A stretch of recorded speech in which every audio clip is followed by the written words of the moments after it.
Há um pouco mais de um ano, eu postei o meu primeiro vídeo aqui nesse canal. Um vídeo onde eu contava como foi a minha experiência e o que eu interpretei de Persona 4. E isso meio que me lançou numa jornada de descobrimento da franquia Persona. Porque depois de uns meses eu postei um vídeo parecido com aquele primeiro, só que um pouco mais longo do que deveria ser, só que falando sobre o grandioso Persona 5. E agora, chegou a hora de falar do jogo de Persona que criou o modelo que esses dois jogos seguiram. Porque Persona 1 e Persona 2 são bem diferentes. O estilo de gameplay, o estilo da história, tudo é bem diferente até onde eu vi. Eu ainda não joguei os jogos, mas de cara dá pra perceber que eles não são a mesma coisa. Então chegou a hora de falar sobre o querido e aclamado Persona 3.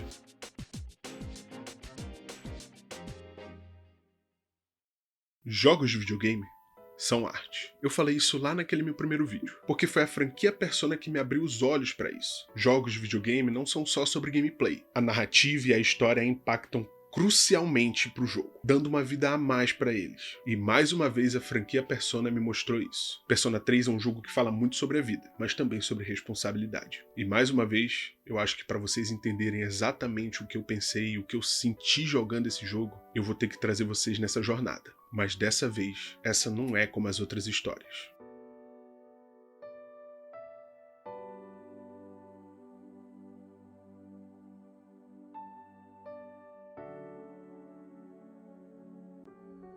O tempo não espera ninguém.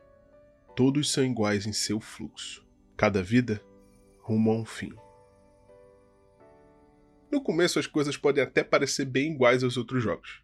O herói chega numa cidade nova, numa escola nova, mas não demora muito para as coisas começarem a ficar bem mais pesadas do que a gente tinha visto antes. A gente tá chegando nessa nova cidade e no momento que o relógio dá meia-noite, alguma coisa acontece. E de repente, o que era uma estação de metrô comum se torna um cenário assustador. E não só a estação. Aparentemente a cidade inteira foi tomada por isso. Tudo muito bizarro. Até que a gente chega no dormitório. Esse lugar vai ser a casa do herói a partir de agora, e lá não é muito diferente. Ainda com uma atmosfera completamente medonha, um garoto esquisito pede pra gente assinar um contrato, e por que não assinar um documento pra um moleque estranho que apareceu do nada, né? Tipo, não é como se, sei lá, ele fosse ser a morte encarnada, tá ligado? O moleque some e a gente é surpreendido por uma garota.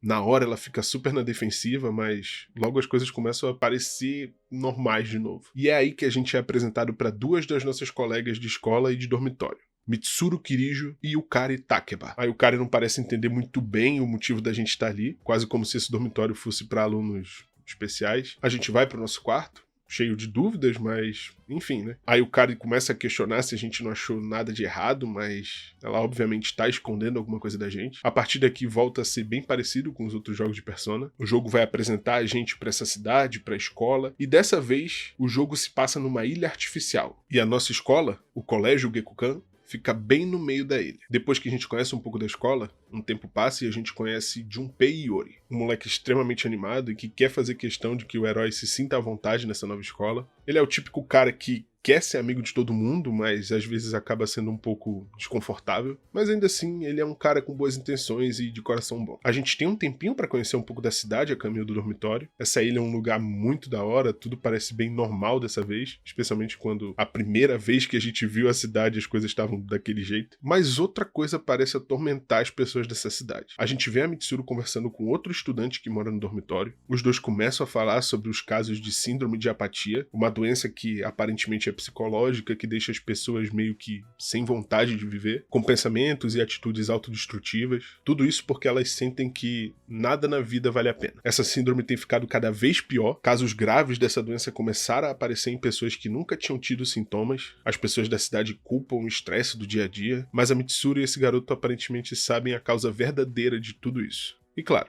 tudo tá ligado com o que a gente presenciou na noite anterior. As coisas ainda parecem bem normais, claro, a gente ainda tá meio que no tutorial. Quando a gente chega no dormitório de noite, a gente conhece Shuji Ikutsuki, o presidente do conselho escolar e aparentemente o adulto responsável por cuidar dos que moram nesse dormitório. E claro, por conta disso ele sabe o que aconteceu na noite anterior e ele vai ficar de olho na gente. Só que não de uma forma muito ética, eu diria. Eles ainda mantêm muito mistério sobre tudo que tá rolando, mas é nessa hora que o jogador é apresentado pro nome do evento que a gente viu naquela noite. A Hora Sombria, ou Dark Hour. Acontece que todo dia, quando o relógio dá meia-noite, a Hora Sombria começa. As pessoas comuns se tornam caixões, mas eventualmente existem aqueles que permanecem normais, pelo menos por um momento. Acontece que as pessoas que percebem a Hora Sombria se tornam sombras. E toda essa vigilância e desconfiança com o herói é justamente por ele não ter se tornado uma. O que significa que talvez ele tenha um potencial maior. E a gente sabe muito bem qual é esse potencial. E nesse momento, enquanto esse pessoal fica vigiando a gente, mais uma vez a gente é apresentado ao Igor e ao Velvet Room. Dessa vez com a assistente dele, a Elizabeth. Dessa vez a sala não é uma limusine e nem uma prisão. Dessa vez ela toma a forma de um elevador. Um elevador que está subindo para algum lugar, levando a gente até o andar mais alto de algum lugar, fazendo com que a gente ascenda para alguma coisa. Enfim, isso aqui é exatamente a mesma coisa dos outros jogos. O dia seguinte ainda é bem normal, mas quando chega de noite, aquele garoto que tava falando com a Mitsuru saiu durante a Hora Sombria. E ele fala que achou alguma coisa gigantesca e essa coisa chega junto dele. O herói acorda em meio de toda essa confusão. Aí o Kari vai atrás da gente. Ela tenta levar a gente pra um lugar seguro, mas tem esse inimigo cercando o dormitório. A gente vai até o terraço. Parece que a gente tá seguro, mas é aí que a coisa que seguiu o garoto aparece. Uma sombra gigantesca. Ela avança em cima da gente, aí o Kari puxa a piu-piu dela, ela tenta usar de uma forma meio peculiar, mas ela tenta, só que essa sombra não deixa. Ela vai pra cima da Yukari, ela vai atacar ela, mas nesse momento, aquele garoto da recepção aparece de novo, e ele dá pra gente a permissão de fazer o que for preciso pra salvar a Yukari.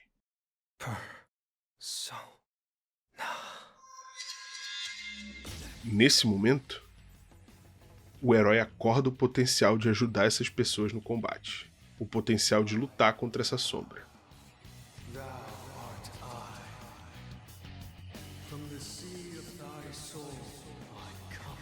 Orfeu, o mestre das cordas e a persona principal do herói. Mas tem alguma coisa errada. De dentro do Orfeu, outra persona emerge. Essa persona se liberta e ataca a sombra. A persona destrói a sombra e de repente ela some e o Orfeu retorna. Um evento estranho e que nem esses que já estavam acostumados a ver tudo isso conseguem entender direito, tá ligado? Mas o que importa é que o herói e a Yukari saíram vivos do ataque. O herói desmaia depois de ter acordado a persona dele e a gente vai pro Velvet Room. O Igor fala sobre as personas e o quão importante os laços vão ser pra gente ficar mais fortes com o tempo. Claro, isso já é familiar pra quem já jogou algum outro Persona. E depois dessa introdução, o herói acorda no hospital depois de dias se recuperando. Aí o cara do nosso lado, ela satisfeita que a gente acordou, e ela explica um pouco sobre esses poderes. Mas o importante aqui é que ela revela pra gente que ela tem um passado igual ao do herói. O herói é órfão, os pais dele faleceram em um grande acidente que aconteceu há 10 anos atrás, claro, isso no mundo do jogo. E aí o Kari também perdeu o pai dela numa grande explosão que teve na região, e coincidentemente, essa explosão é o que causou o acidente dos pais do herói. Ela se culpa pelo herói ter ficado nesse estado por esse tempo todo, e ela se sente meio que inútil. Ela não conseguiu ajudar a gente, mas, é claro, a gente não vai culpar ela, tá ligado? Outra coisa que vale ressaltar é que o pai da Yukari trabalhava no Grupo Kirijo, a empresa da família da Mitsuru, e é meio que a empresa que financia toda essa ilha. A escola, o dormitório, eles basicamente são os donos da ilha, sabe? Depois disso a gente volta pra rotina normal. E claro, nesse momento é onde todo mundo vai explicar pra gente o que tá acontecendo. É nesse momento também que a gente conhece formalmente aquele outro garoto que mora no dormitório, Akihiko Sanada. Nessa hora o Ikutsuki apresenta pra gente o nome da organização que eles fazem parte, o Setor Especializado em Execução Supracurricular, o SIS, um grupo tecnicamente da escola, mas eles são basicamente dedicados a derrotar sombras. É aqui que a gente descobre o que causa a síndrome da apatia. Quando uma sombra começa a sentir fome, ela se alimenta das mentes das pessoas, e assim ela torna a pessoa um cadáver ambulante, removendo qualquer vontade de viver dessa pessoa. Eles convidam a gente para se unir a eles e, obviamente, a gente aceita. Até agora, tudo tem sido bem simples. Derrotar sombras, fazer vínculos, o que é meio que o nosso procedimento padrão quando a gente vai jogar Persona. Mas tem alguma coisa que me deixa meio agoniado, ansioso com tudo isso, sabe? Uma sensação de que as coisas não são o que parece, que algo ruim pode acontecer a qualquer momento, sabe? Não ajuda muito que esse moleque esquisito que apareceu no início do jogo aparece do nada no quarto do herói também, ainda mais falando sobre o fim de tudo e que tá de olho na gente o tempo todo, mesmo a gente esquecendo dele. Mas, enfim,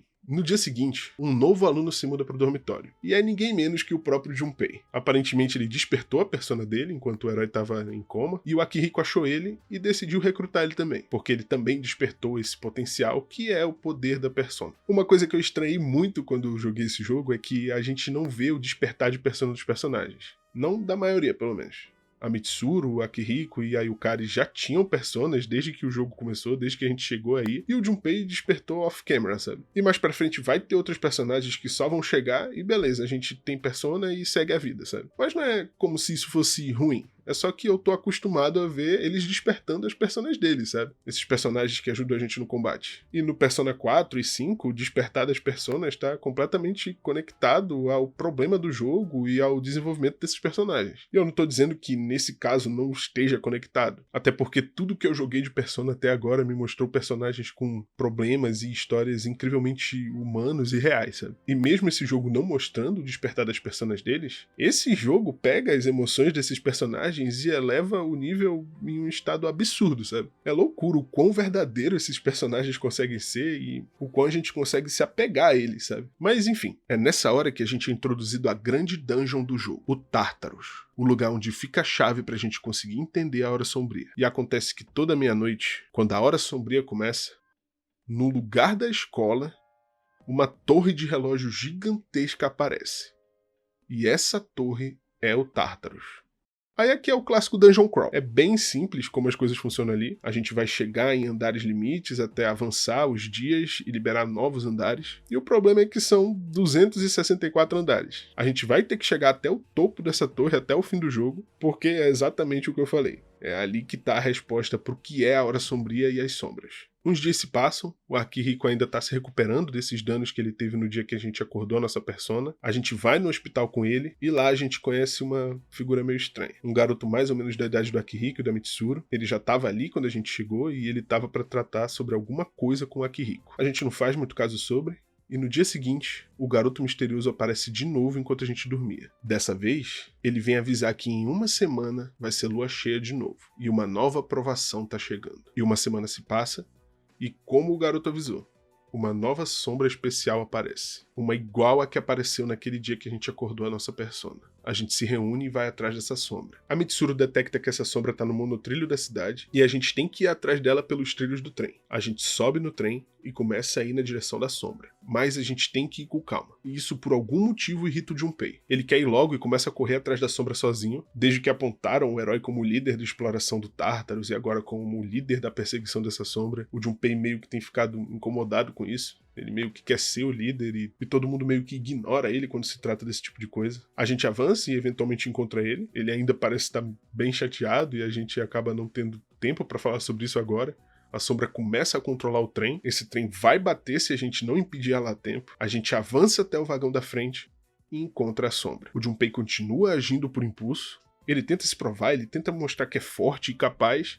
E a luta começa. Essa luta ainda é bem tranquila, a gente ainda tá meio que na boss fight de tutorial do jogo, mesmo com um timer ali me deixando meio ansioso. Eventualmente a gente consegue derrotar a sombra, a gente consegue parar o trem, e tudo parece ter ficado bem. Mas mesmo com o sucesso deles, uma dúvida aparece. Antes do herói chegar na cidade, as sombras nunca tinham feito algo assim. O Ikutsuki fala que vai dar uma pesquisada sobre isso, e a Mitsuru se pergunta se começou. E a gente, o jogador, fica se questionando. O que ela quer dizer com isso? A Mitsuru começa a se sentir culpada. Ela sente que esse poder que ela tem, o poder da persona dela, não é o suficiente para ajudar a gente, mesmo tendo anos de experiência. Mais uns dias se passam, o Akihiko finalmente se recupera totalmente, e avisa pra gente que acharam uma nova usuária de persona. Ela é da mesma série do herói, mas ninguém conhece muito bem ela. Ela é uma garota que não tem muitos amigos e vive doente, e o Akihiko só conheceu ela porque ela estava no hospital enquanto ele fazia lá os check-ups dele e tal. E ele fala que, considerando a saúde dela, ela não vai poder ajudar lutando. Depois de um tempo a gente vê a Yukari na escola, ela vê umas garotas zoando uma outra garota no corredor, até que uma dessas garotas começa a ouvir uma voz. E essa mesma garota desapareceu depois de uns dias. Ela só foi encontrada depois de uns dias,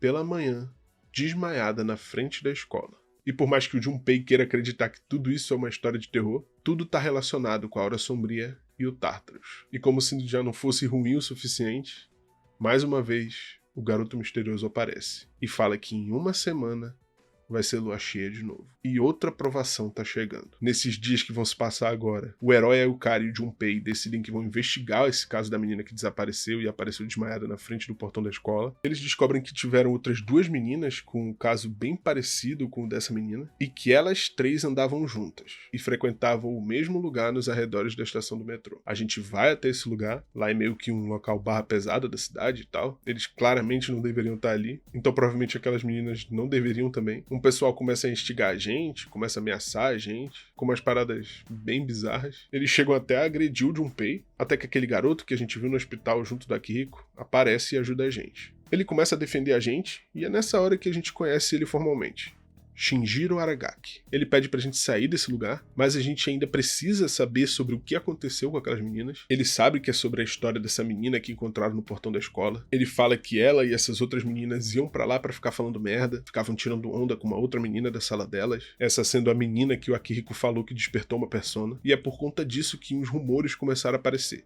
Os rumores de um fantasma que estava perseguindo essas meninas. O Shinji fala pra gente que o fantasma seria dessa menina que elas zombavam, porque aparentemente ela não tá mais aqui. Isso porque ela sumiu. Ninguém sabe se ela tá desvivida mesmo ou não. Então a nossa investigação continua. No dia seguinte, a outra garota que a Yukari viu no corredor naquele dia tá sendo interrogada pela escola. Ela tá com medo e sendo bem direto logo. Ela e as outras meninas faziam bullying com a garota que supostamente é o fantasma que tá atormentando elas agora. E nesse momento, a garota fala que ela só zoava a menina por ela ser uma aluna modelo e tal. E ela percebeu que quando ela zoava a garota, ela ficava nervosa. E isso passava pra essa menina a sensação de que, mesmo sendo uma excelente aluna, ela era igual a todo mundo. Quase como se fosse uma forma dela humanizar a menina, que só queria ser amiga dela, sabe? Enfim, uns dias antes de tudo isso acontecer, da menina desaparecer e aparecer na frente da escola, essa menina que está sendo interrogada, junto das outras meninas que supostamente foram atacadas pela menina fantasma, prenderam a menina no ginásio da escola. Uma das meninas ficou com medo da garota querer se desviver lá dentro. Ela foi atrás de soltar a menina do ginásio de noite na escola, mas ela não voltou de lá e só apareceu na manhã seguinte no portão da escola.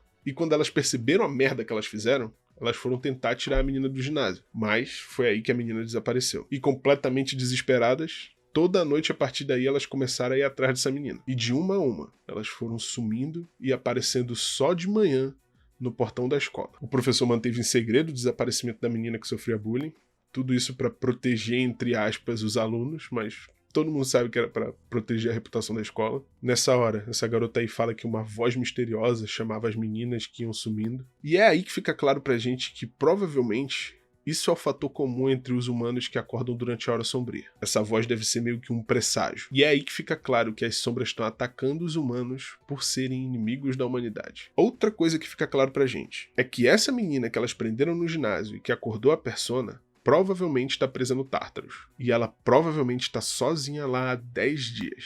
Então a gente decide que vai entrar no Tártaros da mesma forma que essa menina entrou.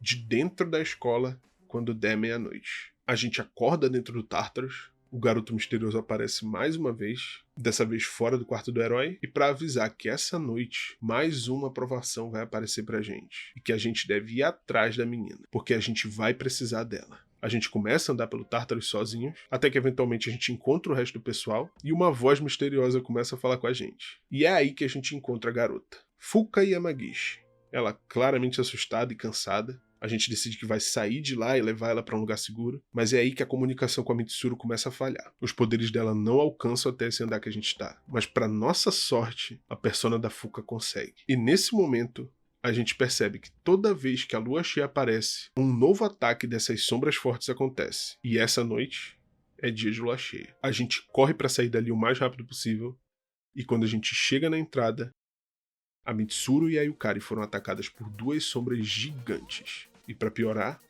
a menina que fazia bullying com a Fuka aparece. E mesmo essa menina tendo sido nada além de uma escrota com a Fuka, ela decide mesmo assim proteger a menina.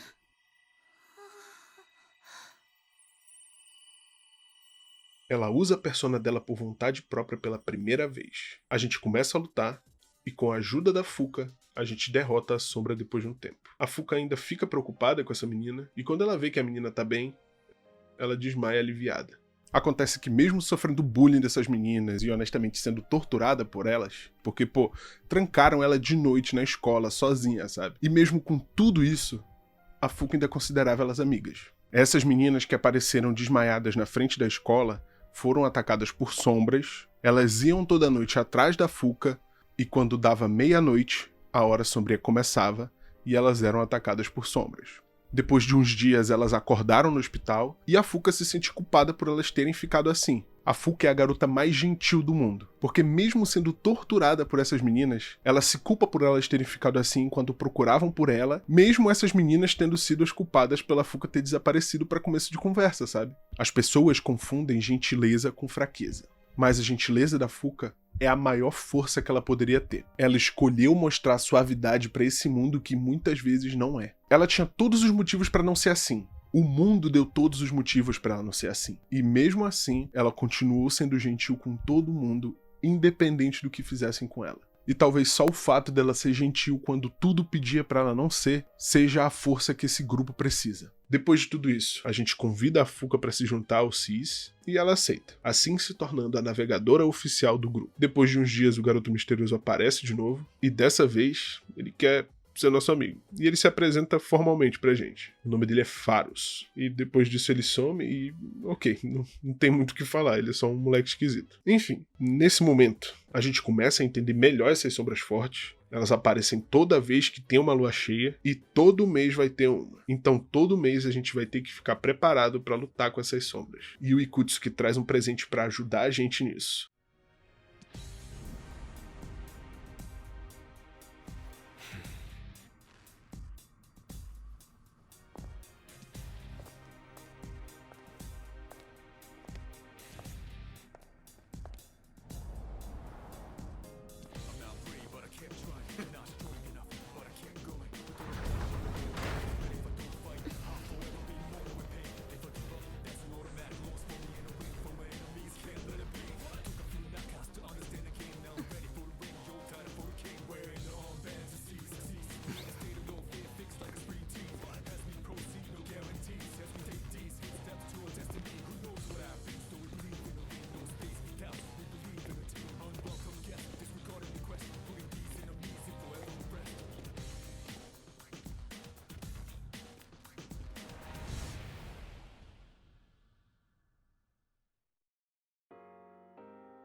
Agora que a gente tem uma equipe mais concreta, as coisas começam a caminhar um pouco melhor. A gente consegue até uma ult, a que eles chamam de teurgia, e o que essa coisa salva ao longo da gameplay é brincadeira, tá ligado? E agora que a gente sabe que a gente tem mais ou menos um mês até o próximo grande problema aparecer de novo, a gente tem bastante tempo para conseguir evoluir ainda mais os vínculos, que, caso você ainda não saiba, é basicamente o bagulho mais importante na série Persona, sabe? Sem isso a gente não tem força o suficiente para evoluir, e sendo bem honesto, é uma das paradas mais da hora de Persona. Entender o que tá passando na vida deles e ajudar eles é muito da hora. E é muito bem feito, e traz uma vida absurda para esses jogos. E eu sempre vou ressaltar isso, porque realmente é o negócio mais especial que essa franquia trouxe pra mim, sabe? E chega o dia que a gente conhece outro personagem muito importante, Koromaru, um cachorrinho que vivia com um sacerdote que acabou falecendo há 6 meses atrás, e agora o Koromaru vive fazendo a rota que ele e o sacerdote faziam toda a tarde. Eventualmente a gente descobre sobre essas sombras que aparecem a cada mês. Elas obviamente são sombras especiais, e elas pertencem a um ciclo, o ciclo arcano. Cada uma representa uma arcana maior. E elas são um total de 12. A gente ainda não sabe a motivação delas, a gente só sabe que elas se alimentam das mentes das vítimas delas, sem desviver elas, e aí surge essa dúvida sobre qual é o propósito dessas sombras. É depois disso que pela primeira vez a gente vê 3 figuras que vão causar muito problema daqui pra frente. Eles aparentemente conseguem acordar as pessoas durante a hora sombria,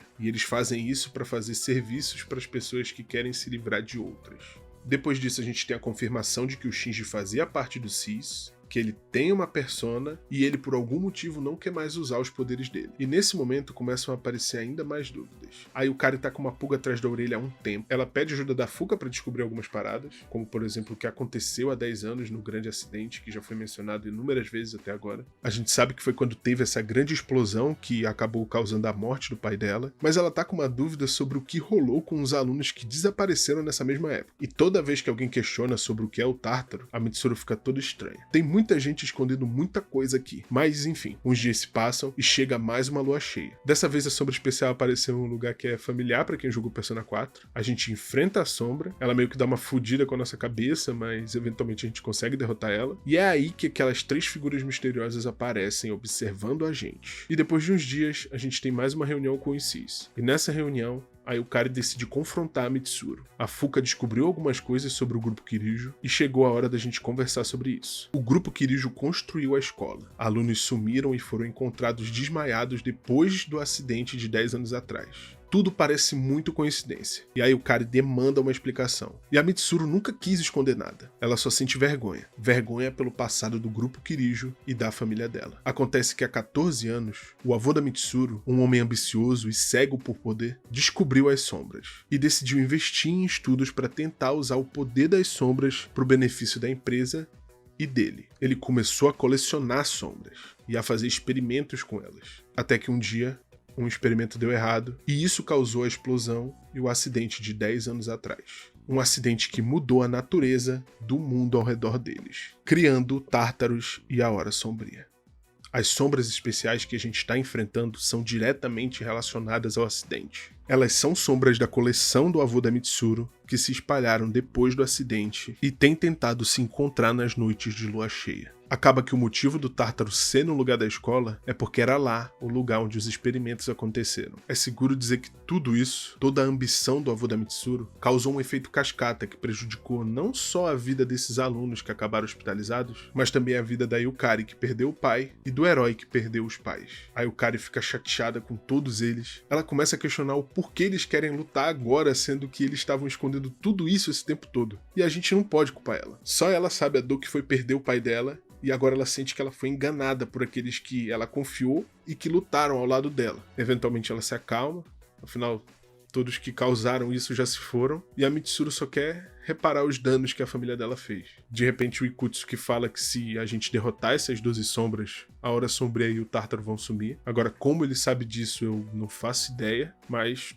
todo mundo acredita nele. A Yukari até se acalmou, mas isso não quer dizer que ela comprou esse papo todo. Na manhã seguinte, o jogo mostra pra gente o Akihiko e o Shinji tendo uma conversa. Eles eram melhores amigos e o Akihiko quer muito que o amigo dele volte pra casa. Ele lembra de um tempo onde as coisas eram mais simples ao lado dele e de uma outra menina chamada Miki. E agora que eles aparentemente sabem como acabar com a Hora Sombria e o Tártaro, talvez o Shinji esteja interessado e disposto a ajudar de novo. Outra interação importante é entre a Fuka e a Mitsuru. Aparentemente nem a Mitsuru sabe tudo sobre o que aconteceu há 10 anos atrás. Ela sabe que a Fuka foi quem descobriu as coisas que a Yukari falou na noite anterior e pede ajuda dela para descobrir tudo o que ela pode sobre esse acidente. Mais um tempo se passa, as coisas ficaram com um climão de merda depois da última reunião, mas o Ikutsuki aparece para falar sobre uma viagem para a praia. Aparentemente o pai da Mitsuru vai estar passando as férias na ilha deles e o Ikutsuki encoraja eles a irem junto da Mitsuru para essa ilha. E depois de Junpei implorar pra cacete, a Mitsuru cede e a viagem para Yakushima é oficializada. Mas ainda assim, o clima não tá tão legal entre a Yukari e a Mitsuru. Especialmente quando a Mitsuru revela que uma pessoa que estava envolvida no acidente há 10 anos atrás ainda tá viva. E essa pessoa é ninguém mais que o pai da Mitsuru. Depois da semana de provas, as férias de verão começam e o Ikutsuki traz uma nova pessoa com potencial de acordar a Persona.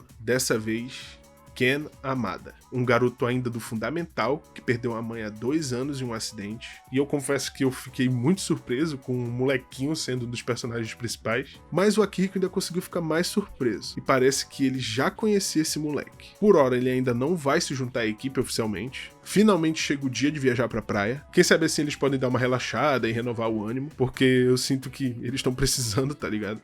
Pelo menos alguns deles. Chegando lá, a gente conhece o pai da Mitsuru, que é um cara com uma aparência um pouco intimidadora, e por mais que tudo nele indique que ele seja um cara mau, ele na verdade é um cara muito da hora. E ele inclusive repreende ela por ela não ter sido honesta desde o início. Ele é consciente dos erros do pai dele e ele quer realmente fazer as coisas certas. Tanto que ele mesmo decide que vai conversar com todo mundo para esclarecer tudo o que for possível. E é nessa hora que ele explica que o objetivo do pai dele era usar o poder das sombras para criar uma máquina capaz de moldar o tempo. controlando o fluxo do tempo e apagando eventos que ele não queria que acontecesse. É seguro dizer que um poder desses na mão de um homem como o avô da Mitsuru era algo extremamente perigoso, especialmente depois que ele perdeu o foco do propósito original dele. Ele parou de acreditar no sentido, no valor e no propósito da vida, da moralidade e da existência, e agora o pai da Mitsuru decide que vai mostrar a verdade sobre o acidente de 10 anos atrás. Ele coloca uma gravação feita por um dos cientistas envolvidos, Eiichiro Takeba, o pai da Yukari. Um homem que viu que seu chefe estava cego pelo poder, mas que infelizmente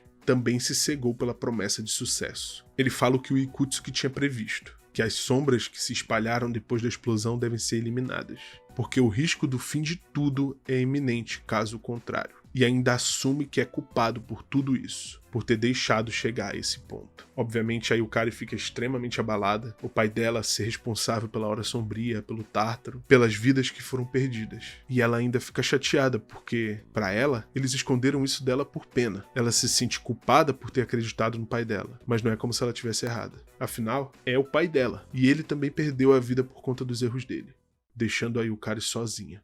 Ela se prendeu até o último momento nessa crença de que o pai dela não poderia fazer nada de errado. Ela amava ele e queria acreditar nele. Ela se juntou a Mitsuru e ao grupo Kirijo para encontrar respostas, e encontrou. O amor dela se tornou um ressentimento pela Mitsuru ainda ter o pai dela. A Yukari sente que tudo que ela fez até agora foi em vão, e que ela de alguma forma é responsável pelas atitudes do pai dela, e por isso ela se sente uma pessoa horrível. Mas a verdade é que a Yukari não fez nada de errado. Ela não pode se culpar por se sentir assim. Afinal, ela também é uma pessoa. E mesmo que ela se sinta horrível, e mesmo que ela tivesse feito algo horrível, a única coisa que ela pode fazer agora é seguir em frente, ao lado dos amigos que se importam com ela. Porque no fim do dia, com certeza era isso que o pai dela ia querer.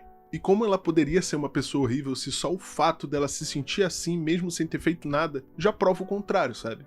Às vezes um abraço é o suficiente para ajudar alguém a seguir em frente. Mas no dia seguinte, um negócio estranho acontece na ilha. O Ikutsuki avisa que uma máquina de combate fugiu dos laboratórios do grupo Kirijo e a gente tem que encontrar o mais rápido possível. É aí que durante uma missão muito importante do Junpei, a gente se depara com essa máquina.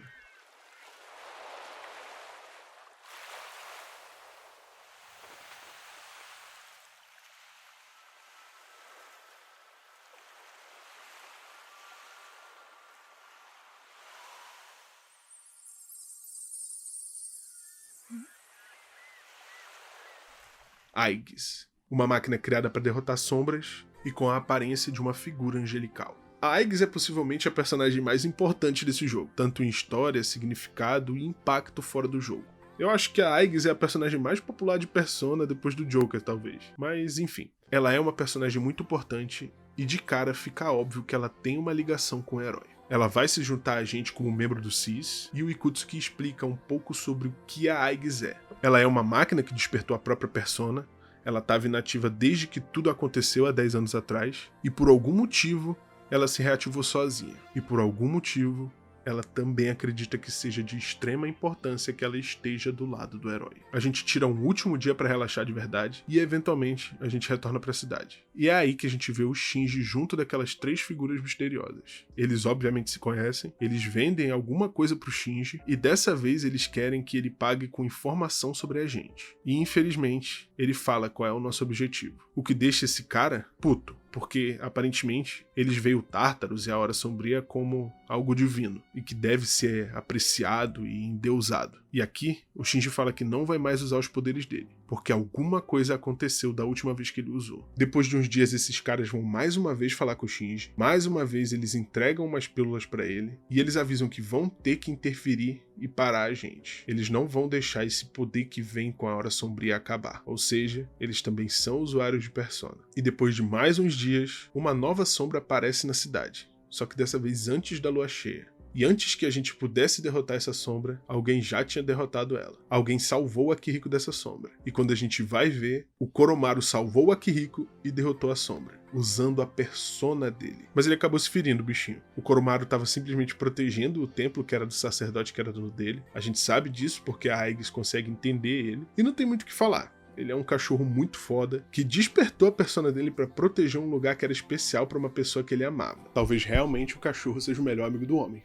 Mais um tempo se passa e mais um dia de lua cheia chega. E dessa vez, a gente propriamente conhece Takaya e Jin, 2 dos membros do grupo chamado Strega. Eles confrontam a gente, falando que nossa luta honrosa para salvar o mundo vai terminar hoje. Eles não querem perder as personas deles e questionam se a gente realmente quer pôr um fim nesses poderes. De cara a gente pensa que eles querem parar a gente por besteira, só pra ter um poder que eles não vão fazer nada nem tão grandioso, nem que seja por puro mal, sabe? Não parece algo válido. Mas o Takaya fala algo que faz a gente pensar. Mesmo sem ter a Hora Sombria, o Tártaro, ou qualquer mal que as sombras tragam, coisas ruins vão continuar acontecendo. O Takaya é um homem que prefere viver com esses poderes do que viver uma vida medíocre e ser fraco. Para eles, é um prazer ter esses poderes. O que obviamente não é pro resto do pessoal. Eles prendem a gente nesse lugar e se mandam dali, e eventualmente a gente encontra a Sombra e derrota ela. A Mitsuru avisa pro Ikutsuki sobre o Takaya e o Jin, e ele vai investigar sobre eles. Depois de um tempo, o Pharos aparece de novo no quarto do herói,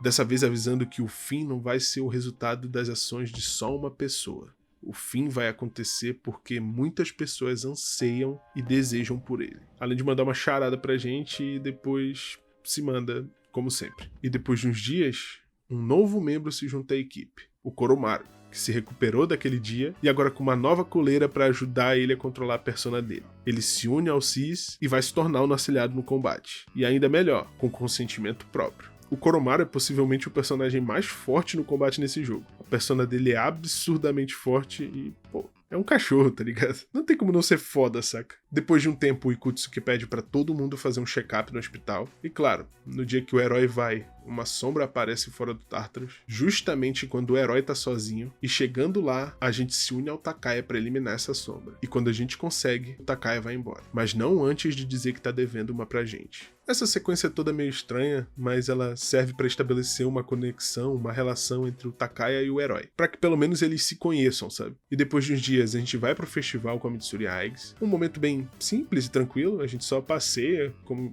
pessoas normais. E eu acho legal que isso acontece bastante. Persona é muito bom em fazer a gente ter momentos de desespero e de alegria com personagens, estabelecendo relações bem humanas, fazendo a gente se apegar bem a esses personagens, sabe? E isso não só com o herói, porque, por exemplo, a gente vê o Junpei conhecendo a garota que é amiga do Takaya e do Jin, e a partir daqui a gente vai ver eles desenvolverem uma relação bem da hora, sabe? E nessa noite, a gente mais uma vez se esbarra com o Takaya. Dessa vez, ele quer conversar a sós com a gente. Ele não parece mal intencionado, mesmo que, ele esteja com uma piu-piu na cintura. Mas enfim, nessa hora a gente começa a ter uma noção maior sobre o que motiva ele a querer parar a gente. Ele tem uma crença de que as personas são uma bênção dada a eles por um motivo maior. O Takaya enxerga o mundo com uma crença bem concreta. Ele tem pontos muito relevantes e que honestamente fazem sentido. Milhares de pessoas perdem a vida por conta de acidentes de carro, e ninguém quer acabar com os carros. Então por que acabar com as sombras? As pessoas, a sociedade que a gente vive, prioriza o que é conveniente ao invés da vida dos outros. O Takaya até faz sentido com as coisas que ele fala. O problema é que ele desistiu das pessoas.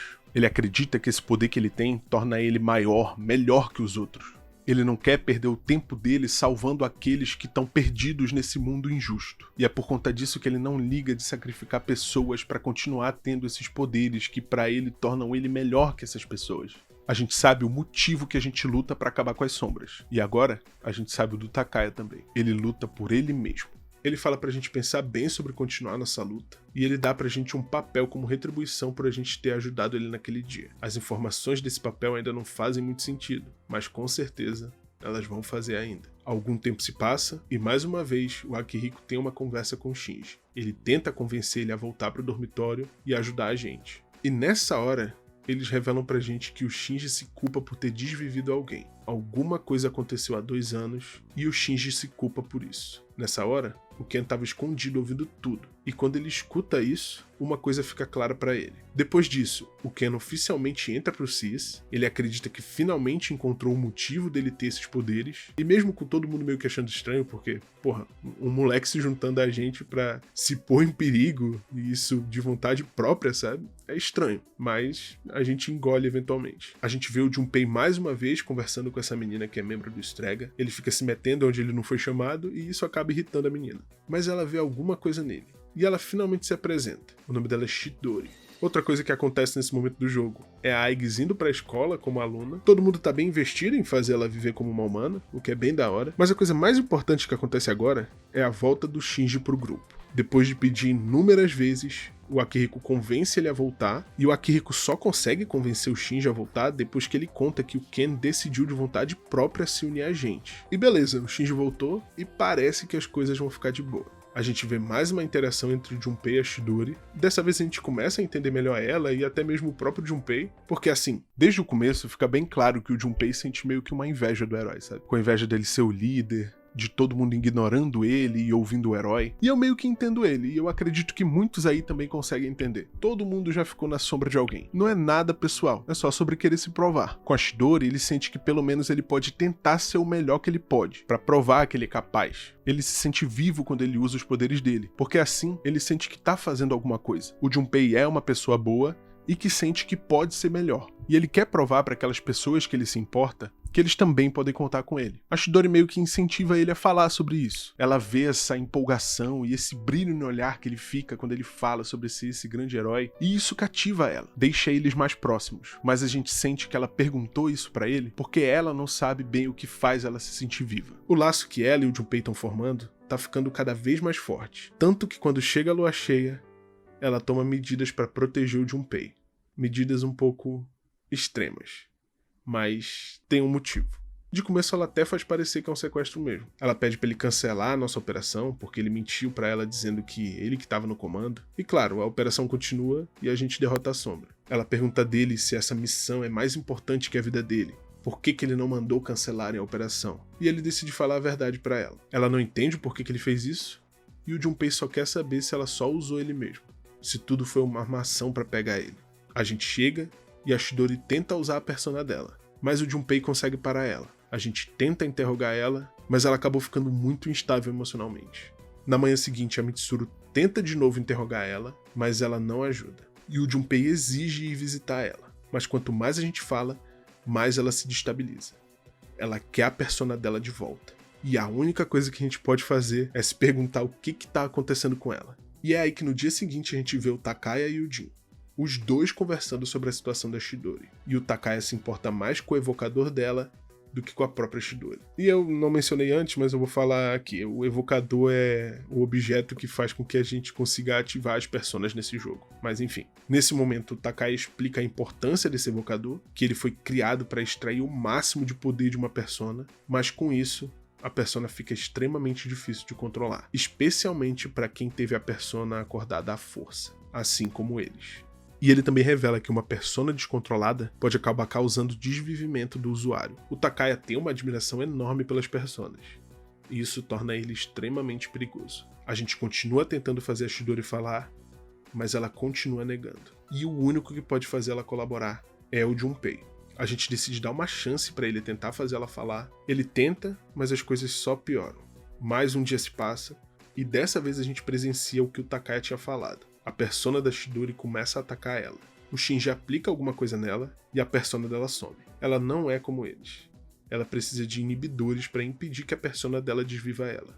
E ela, o Jin e o Takaya vivem assim há anos. Nesse momento, o Shinji deixa claro que ele sabe mais do que a gente sabia sobre o Strega. E o Akihiko vai atrás dele para conversar sobre isso. E a Chidori? Bom, ela não liga se ela vai viver ou não. A Chidori acredita que a morte só significa que ela não vai mais acordar na manhã seguinte, e que ninguém deveria ter medo disso. O Junpei se nega a viver num mundo sem ela, e isso toca a Chidori. E enquanto isso, o Akihiko confronta o Shinji. Ele quer saber o porquê que ele tinha inibidores com ele. Esses inibidores ajudam a controlar a persona quando o usuário não consegue, mas a um custo. O Shinji se nega a falar, ele irrita o Akihiko.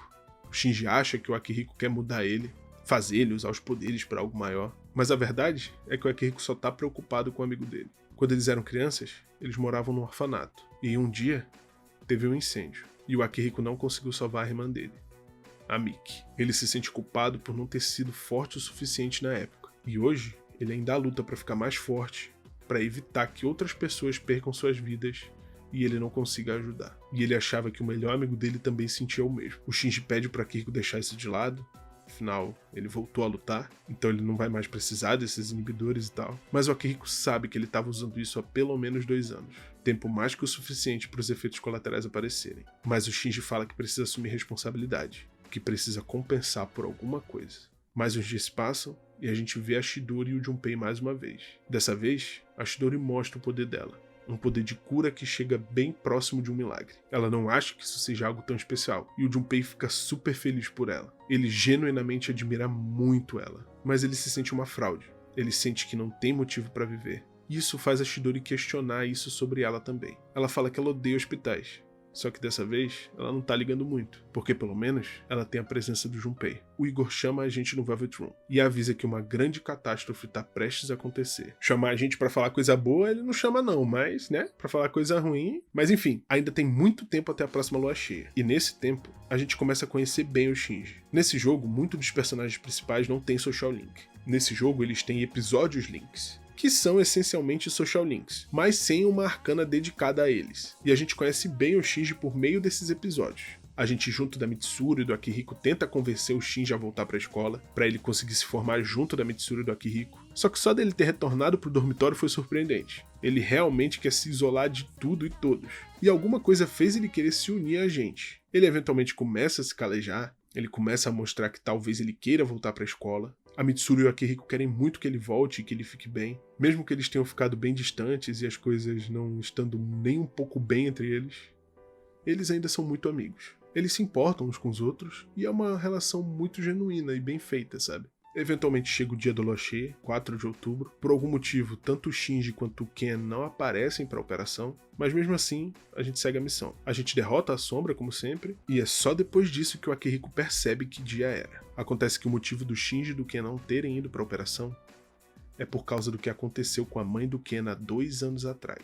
4 de outubro é o dia que ela se foi, e o Shinji foi o responsável pelo que aconteceu com ela. Esse tempo todo, o Ken tem treinado e esperado o momento certo para se vingar do Shinji. O Ken é um garoto que perdeu a mãe muito cedo e teve que crescer muito rápido, porque o mundo não prepara ninguém para isso. Ninguém ensinou para ele essa linguagem que é o luto. Num momento ele estava bem e no outro ele perdeu tudo que ele tinha. E a parte mais difícil é a que vem depois. Acordar um dia e achar que a mãe dele ainda tá lá. Ouvir a voz dela no meio do silêncio. E de repente, ele lembra e a dor volta. E isso é algo que ninguém tá preparado. Quando o Ken descobre que tem esses poderes e descobre que o Shinji foi o responsável pelo que aconteceu, ele começa a pensar que talvez, só talvez, se ele for mais forte que o Shinji e se ele pôr um fim nele, talvez essa dor que ele sente desapareça. Porque fazendo isso pela mãe dele, ele vai trazer justiça pelo que aconteceu com ela. Mas com isso ele acaba sacrificando algo extremamente importante. O garoto que ela criou e que ela amava. O Shinji não liga que o Ken quer vingança. Ele também tem sofrido todos os dias desses últimos 2 anos. E pro Shinji,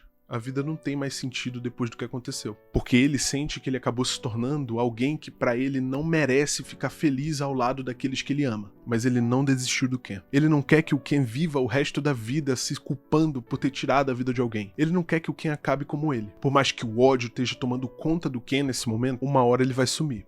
E a culpa vai tomar conta. E se tem uma coisa que o Shinji entende, é a culpa. A verdade é que o luto não é sobre deixar pra lá, é sobre se apegar ao amor que as pessoas deixaram pra trás. Sobre lembrar, sobre sentir falta. Sobre reviver uma memória e sorrir antes de chorar sem sequer perceber. E só assim o Ken vai perceber que a mãe dele nunca se foi. Ela sempre vai estar ali, viva dentro dele. Mas infelizmente, antes de perceber isso, o Takai aparece para confrontar o Shinji. Ele se depara com esse momento e ele se oferece para acabar com o sofrimento dos dois, trazendo salvação para eles. E aqui, o Takai revela pra gente que o Shinji já estava se aproximando do fim da vida dele. Tudo por causa dos inibidores que ele estava tomando. Os efeitos colaterais já começaram e o Shinji não tem mais tempo. Isso irrita o Ken. Ele sente que tudo que ele tem feito, essa motivação para viver, para se vingar, é tudo em vão, porque o destino do Shinji é o mesmo independente do que ele fizesse. E o pior, o Ken planejava depois que ele desse um fim no Shinji, pôr um fim em si mesmo. O Takai quer informações, ele quer saber quem é o navegador da equipe, e o Shinji se nega a dar qualquer informação para ele. Mas o Ken decide que vai tentar se entregar, dizendo que ele é o navegador. O Ken perdeu o motivo dele para querer continuar lutando, para continuar vivendo. Ele convence o Takaya, e ele decide que vai pôr um fim no Ken primeiro. Ele coloca o Ken na mira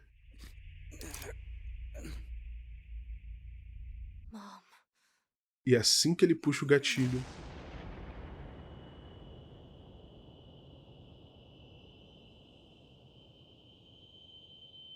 o Ken pode ter desistido da vida dele, mas o Shinji ainda acredita nele. O resto do pessoal chega, mas infelizmente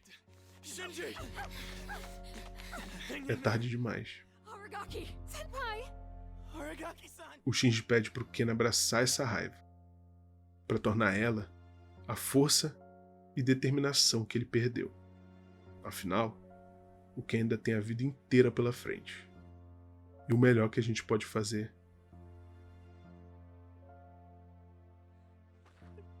é seguir em frente.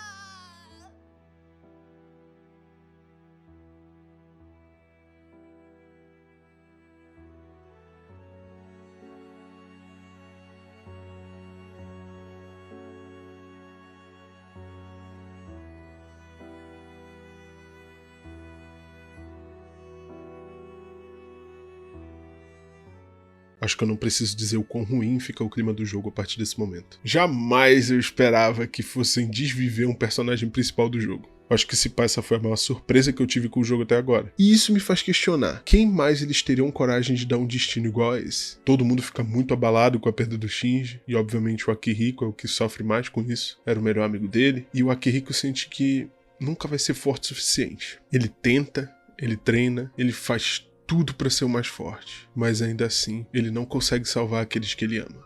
E essa é uma das piores dores possíveis. Mas o Akihiko ainda tem trabalho para fazer, e ele não vai desistir agora. Todo mundo meio que começa a se culpar pelo que aconteceu, todo mundo acha que poderia ter feito algo para mudar o que aconteceu, mas nesse momento, eles têm que enfrentar as coisas de cabeça erguida, porque é isso que o Shinji iria querer. E o Ken desaparece. Se tem alguém que ficou com a cabeça fodida depois de tudo isso, foi o Ken. E o Akihiko sabe exatamente onde achar ele. O Ken ainda precisa de um motivo para seguir em frente, porque foi o ódio que foi o combustível para ele esse tempo todo. E assim, ele criou uma ilusão de que estava seguindo em frente, quando na verdade ele estava fugindo do futuro e de seguir em frente. Ele continuava remoendo o passado, e aqueles que se foram nunca vão voltar. Então não tem para que ficar preso no que já foi. O Ken tem a vida inteira pela frente, e ninguém vai obrigar ele a seguir em frente. Ele tem que perceber isso por conta própria. E felizmente, ele percebe. Ele retorna pro dormitório com uma nova razão para lutar e continuar vivendo. Um bom tempo se passa, a gente tem tempo mais que o suficiente para desenvolver nossos laços e ver como os aliados vão crescendo também. Até o Jin e o Takaya,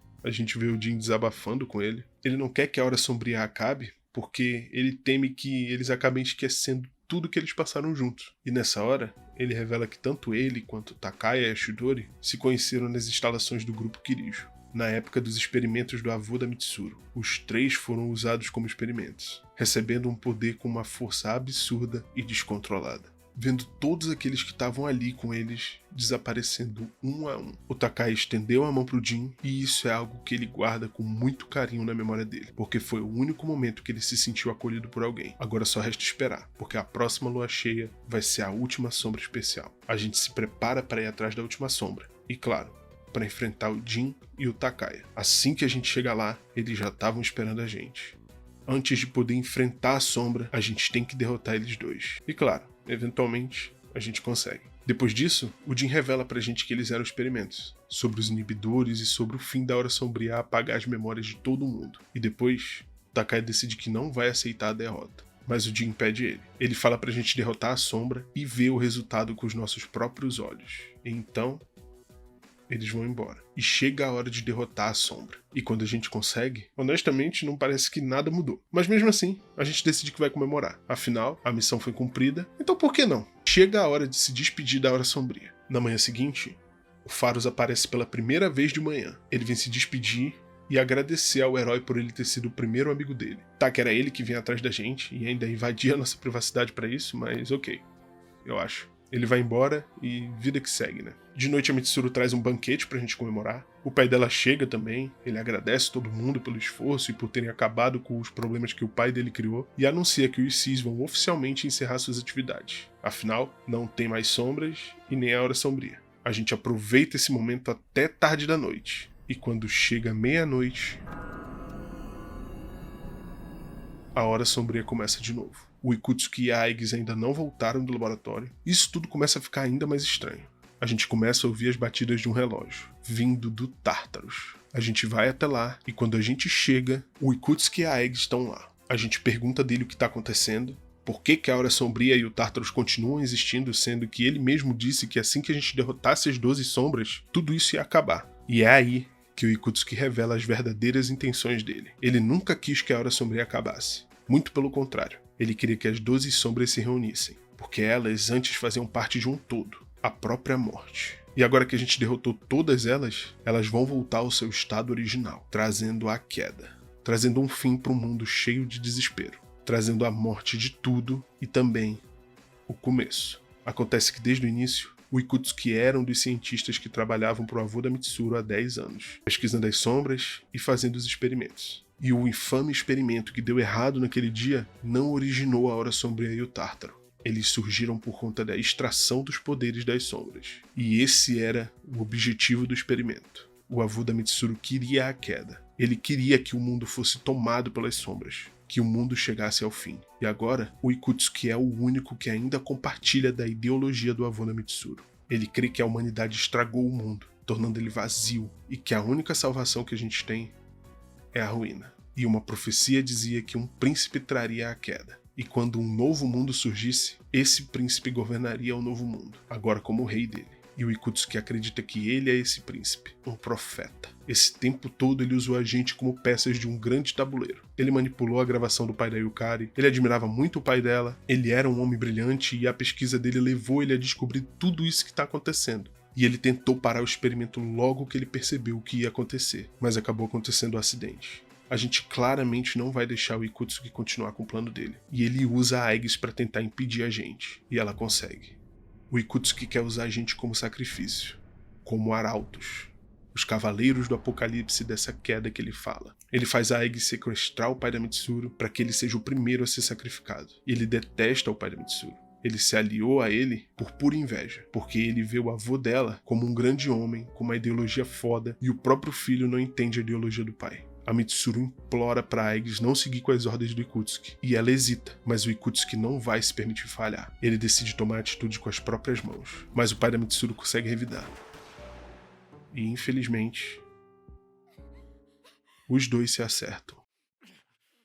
O Ikutsuki mais uma vez ordena que a Aigis faça o sacrifício. Ela começa a marcar os alvos, mas quando ela vê o herói, de repente, ela se lembra de tudo que ela viveu com todos eles. Todos os momentos que tornaram ela uma pessoa. Ela atira,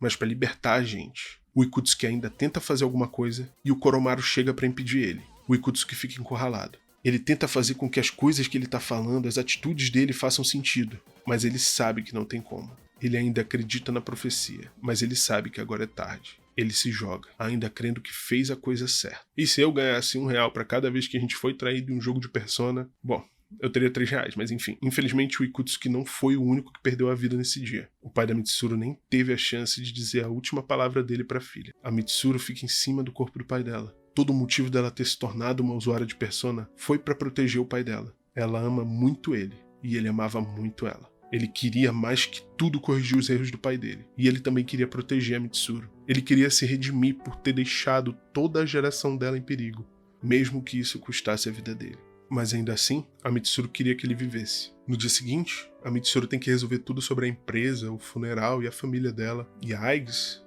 bom, ela some por um tempo. É seguro dizer que agora todo mundo fica sem saber o que fazer. Agora a gente realmente está sozinho. A gente precisa fazer sentido para as coisas que o Ikutsuki falou. A queda, sacrifício. O que ia acontecer se ele tivesse conseguido fazer o sacrifício? Ninguém sabe. E a única coisa que a gente pode fazer é esperar. A Fuka consegue encontrar o vídeo original do pai da Yukari, mostrando que ele estava querendo pôr um fim nesse experimento. E avisando que essas sombras especiais não deveriam ser caçadas. E falando as últimas palavras dele para a filha dele, dizendo que amava muito ela. Quando a Yukari viu aquele vídeo adulterado pelo Ikutsuki, ela se sentiu culpada pelo que o pai dela fez. Ela começou a acreditar que o pai dela não era quem ela achava. Mas agora, vendo a mensagem original, ela percebe que sempre confiou no pai dela de verdade. E ela percebe que ele só queria fazer a coisa certa desde o início. E nessa noite, o Igor chama a gente pro Velvet Room. Dessa vez, ele pede pra gente não esquecer de uma coisa. do nosso compromisso, do que a gente aceitou no início do jogo, do destino que a gente escolheu de livre e espontânea vontade. Ele pede pra gente lembrar que só nós mesmos somos responsáveis pelos nossos atos, nossas escolhas, e que ele vai respeitar o que a gente escolher, independente do fim que vier. Depois disso a gente vê o Junpei mais uma vez indo visitar a Chidori. Dessa vez as coisas estão meio diferentes. A impressão que dá de início é que ela tá triste pelo que aconteceu com o Takai e o Jin, mas ela começa a sentir alguma coisa. A persona dela é extremamente sensorial. Isso faz com que ela sinta que as coisas não estão como eram antes. A gente não sabe exatamente o que mudou, e ela pede pro Junpei parar de visitar ela. Um tempo se passa, a gente tenta viver uma vida normal, afinal não tem muito o que fazer. A Aigis eventualmente retorna, e um dia qualquer, um novo aluno chega na escola, Ryoji Mochizuki. Ele é um cara chamativo, as garotas acham ele bonito e todo mundo meio que vai com ele. Ele é o tipo de cara que atrai as pessoas, assim como o herói. Mas uma pessoa não vai com a cara dele. A Aigis fala que ele é um perigo. E depois da aula a gente fica encarregado de apresentar a escola pra ele. E com isso, a gente começa a conhecer ele melhor. Ele é um cara aparentemente normal, mas tem alguma coisa nele que é estranha. A gente não consegue bem dizer, então a gente ignora por agora. Depois de um tempo a escola anuncia que vai fazer uma viagem pra Kyoto. E não tem muita coisa que acontece nesse tempo. A gente vê a Yukari e a Mitsuru tendo uma conversa que, honestamente, elas precisavam ter. Desde o início elas ficam meio que não se cheirando muito bem, elas têm uma relação meio conturbada. O pai da Yukari trabalhava pro avô da Mitsuru, os dois se foram por causa de tudo aquilo que a gente já sabe, e agora a Mitsuru não tem mais o pai dela também. E a Yukari sabe bem como é isso. E ela decide que vai ser mais aberta com a Mitsuru, para que a amizade delas consiga durar e se aprofundar ainda mais. Mas aí elas acabam sendo interrompidas pelo Ryoji, ele fica dando em cima delas e é meio difícil dizer qual é desse cara, tá ligado? Mas enfim, chega o dia da viagem pra Kyoto. A gente tem um momento bem normal aqui. É realmente quase como se os personagens tivessem tirado férias de toda essa loucura que eles estão vivendo nesse ano. É um momento bem da hora. E é nessa viagem que a gente tem a oportunidade de ver a Yukari e a Mitsuru terminando a conversa daquele outro dia. A Mitsuru tá claramente chateada. Ela meio que quer se isolar, ela sente que perdeu tudo, e pior, é que ela se sente culpada por ter confiado cegamente no Ikutsuki. Até esse momento ela lutou puramente para proteger o pai dela. Nunca foi sobre limpar o nome da família ou o nome do grupo Kirijo. Foi sempre sobre salvar o pai dela, que ficou perdido nessa jornada de limpar as coisas que o pai dele deixou pra trás. Ela lutou pra livrar o pai dela desse peso e dessa vergonha que ele sentia. Ela se cegou pela culpa, assim como a Yukari tinha ficado antes. A Yukari quer que a Mitsuru acorde pra realidade. A Mitsuru não tem como saber se ela poderia ter salvo o pai dela. Ela não tinha como saber as reais intenções do Ikutsuki. E mesmo que ela tivesse, não importa mais. Porque já aconteceu. Ela tem que seguir em frente sem remoer o que poderia ter sido. Porque ficar preso no e se vai só ferir ela mesma. Mas existe uma coisa que ela e a Yukari podem fazer. Elas podem continuar lutando. Lutando para terminar o que os pais delas começaram. Só assim elas podem trazer sentido e ficar em paz com as escolhas deles. Com o sacrifício que eles fizeram para corrigir os erros que eles cometeram. Elas finalmente se entendem e finalmente elas podem seguir em frente. Juntas e com um propósito. A gente passa mais um tempo em Kyoto, eles aproveitam o máximo que podem, como amigos e adolescentes normais. A gente tem mais tempo para conhecer melhor esse Ryoji. Ele tem ficado bem próximo de todo mundo e a gente meio que sente uma conexão com ele. Ele começa devagar, pensando no propósito da vida, o porquê das pessoas se dedicarem tanto em fazer laço com as outras, sendo que todo mundo vai embora desse mundo em tempos diferentes. Assim, fazendo esses laços que a gente cria com tanto carinho se tornarem motivo de dor. E eu confesso que ele tem um ponto bem válido aqui. Mas enfim, a gente passa mais um tempo na viagem, fazendo tudo aquilo que eu já falei, e outras coisas que acontecem em todo jogo de Persona que eu já joguei até agora, até que chega o dia de voltar pra casa. E depois de uns dias, a gente vê a Chidori sozinha no hospital. E o Jin e o Takaya aparecem. Mas ela claramente está diferente. Mas o Takaya conhece bem ela. Ele convence ela a voltar,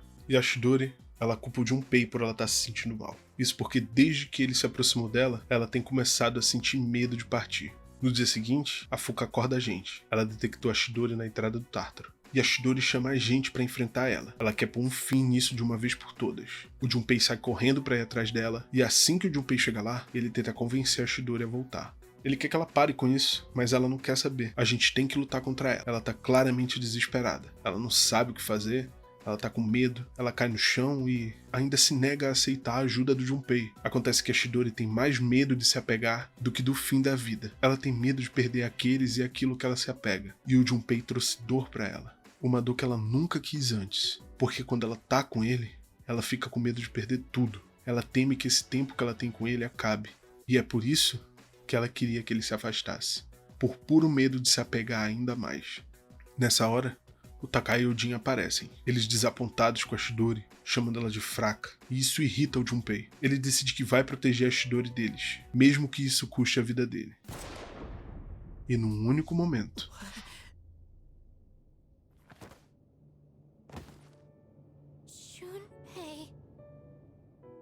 o Junpei acorda do lado da Chidori, dessa vez ele na cama do hospital. E dessa vez, a Chidori entende os sentimentos dela. Ela quer ficar pra sempre ao lado dele. E o Junpei também quer. Mas infelizmente, eles são muito diferentes. Acontece que a Chidori sabe como que vai ser o fim dela desde que ela acordou a persona dela. E por isso, ela nunca temeu o fim. E agora, ela percebe que quando o fim dela chegar, ela não vai mais ver o Junpei, independente do que ou quando seja. E é por isso que ela não vai deixar a vida dele chegar no fim agora. Ela usa o poder de cura dela. Um poder que é muito próximo de um milagre. O poder de conceder vida. Ela consegue trazer o Junpei de volta. E isso era tudo que ela precisava, para assim sempre ficar do lado dele, protegendo ele. No fim, ela percebe que tudo que ela precisava era ficar do lado dele. Ela finalmente aceita o amor que ela sente pelo Junpei. E por isso, ela é grata. E a vida dela termina. E agora, o Junpei fica apenas com a lembrança da mulher que ele amou. E que amou ele de volta.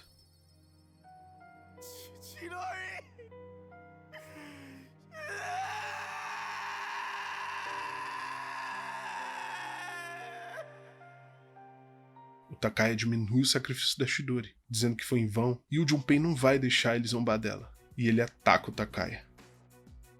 O Jin protege ele e os dois decidem que vão fugir, mas o Junpei ainda quer lutar. Mas ele não pode desperdiçar a vida que a Chidori deu pra ele. Agora, a vida dele não é mais só dele. Ele vive por ele e por ela. Alguns dias se passam, a gente não sabe o que dizer pro Junpei. O que ele tá sentindo é algo que nenhum deles pode entender. A pessoa que ele amava trocou a vida dela pela dele. O Junpei tem muito o que pensar. E um dia, eles recebem do hospital o caderno de desenhos da Chidori. E nele, tem o último desenho que ela fez, um desenho do Junpei, e isso significa muito pra ele. E é só nesse momento que ele consegue erguer a cabeça dele e seguir em frente, porque isso é o melhor que ele pode fazer. Depois de mais uns dias, a gente vê o Ryoji visitando o dormitório. Mais uma vez a Aigis não vai com a cara dele. Ela continua dizendo que ele é perigoso. Ela fala que só se preocupa com isso porque ela quer proteger o herói a qualquer custo. Ela não sabe o porquê, ela não entende as emoções dela, emoções essas que ela nem deveria sentir por ser uma máquina. Mas ela sabe de uma coisa, que não quer mais ver o resto do pessoal sofrendo. E depois disso, chega mais um dia de lua cheia. E dessa vez, não tem mais nenhuma sombra especial. E a Aigis encontra o Ryoji na ponte. E finalmente, a Aigis entende o porquê ela se sente daquele jeito perto dele. Porque ele é o inimigo dela. E é aí que o Ryoji começa a se lembrar. Eles já tinham se encontrado antes. E o Ryoji sente que isso aconteceu, mas ele não consegue se lembrar 100%. Mas a Aigis se lembra. E é aqui que ela revela quem ele é. A morte. A sombra que ela lutou e selou há 10 anos atrás. A Aigis entra em modo de combate. Ela ataca o Ryoji. E ele lembra. Foi a noite que ele nasceu. Naquela ponte. Ele é o portador da 13ª arcana. A morte.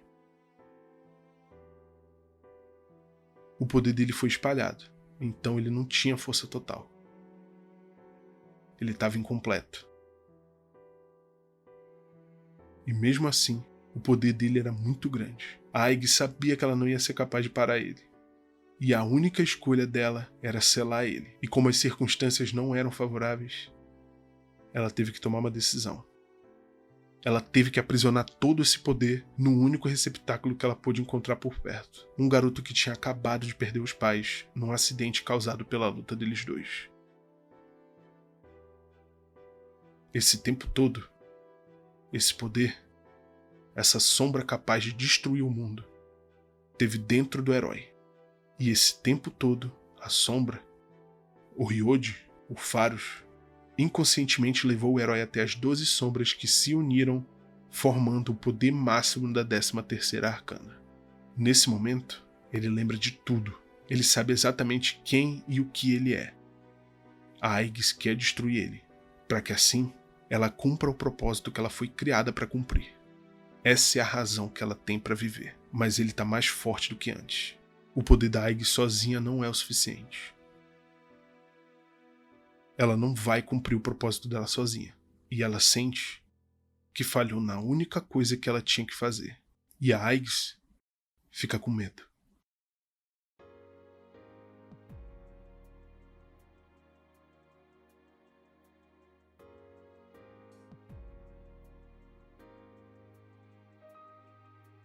A gente encontra a Aigis na ponte, ela explica que lembrou de tudo, quem ela é, quem o Ryoji é, ela lembra o porquê ela sente essa conexão com o herói, e pede desculpas. O Ryoji aparece e pede pra ela parar de se desculpar. Todo mundo fica sem entender o que ele tá fazendo ali, e ele explica. Ele é o árbitro, o resultado da união das 12 sombras que a gente derrotou, das 12 arcanas.